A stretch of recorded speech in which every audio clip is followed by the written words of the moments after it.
היי סבתא מלכה. היי, שלום, שלום וברכה. אז מי את? אני סבתא מלכה, אני בת 82, ואני תורמת פה כל מה שאני יכולה לעשות בידיים שלי. אין לי כסף לתרום, ואני תורמת עם הידיים שלי. בואו חברים, בואו לתרום לעמותה הכי טובה בעולם. כמה שנים את אצלנו במאיר פנים כבר? אני עוד 9 שנים פה.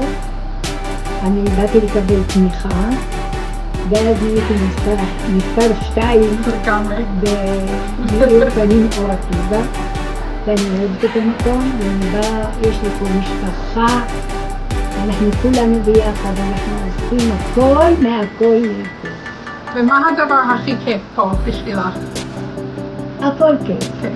כל מה שאני עושה זה בברכה ובטוב ובכוח מכל הלב. אמן.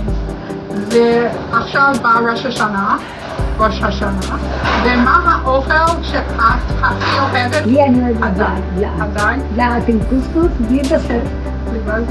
ומה את רוצה לומר לאנשים שגרים בחו"ל שרוצים לתרום, להיות קשר לארץ שלנו פה?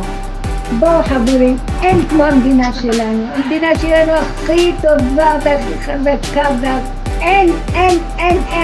הדגל שלנו חברים, כחול ולבן, והדגל שלנו תמיד יהיה למעלה, ואף מדינה לא תפיל את הדגל שלנו, תמיד אנחנו על הדור.